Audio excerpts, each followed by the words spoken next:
closer, baby, closer to you.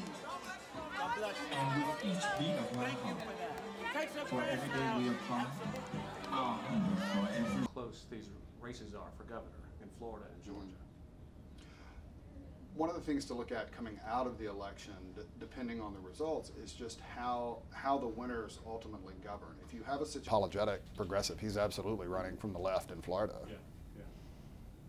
And just saying you got to give people on the left a reason to come vote in midterms, because the conventional midterm election with that huge, Florida is really a tale of 4 or 5 different states, and in terms of the culture and the politics, and one of those is the Panhandle, which is in its politics and racial and demographic makeup much more like the rest of the Deep South.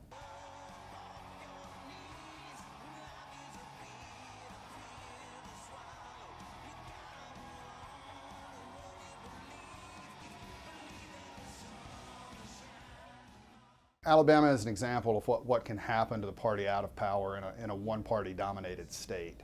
And that is that the party structure itself simply disintegrates and falls into sort of personality-driven wars. And what happens there is that a lot of your best candidates, when they are nominated for statewide office or for congressional seat, look at that structure and say, you know what, I'm just going to go do my own thing, and I'm going to build my own campaign.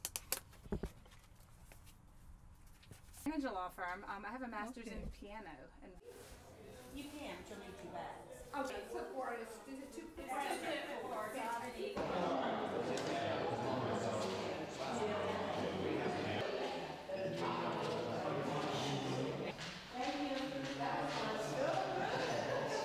North Carolina is a truly, really already is a battleground state. It's one where, because of redistricting, Republicans have an overwhelming advantage in the legislature and in that congressional delegation.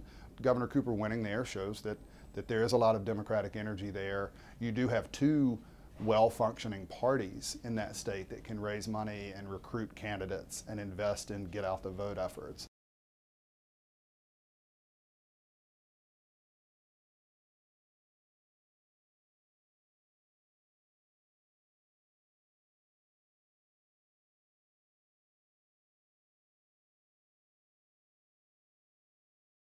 Tennessee has an interesting situation. You have a governor's race there that's sort of become a bit of an afterthought.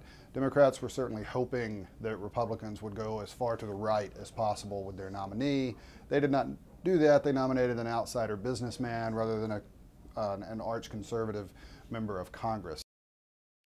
Because her entire argument this time has been, look, we've been trying to get old white people to come back for a long time, and trotting out Jimmy Carter's grandson and Sam Nunn's daughter still got us beaten by the same 8 points that we lost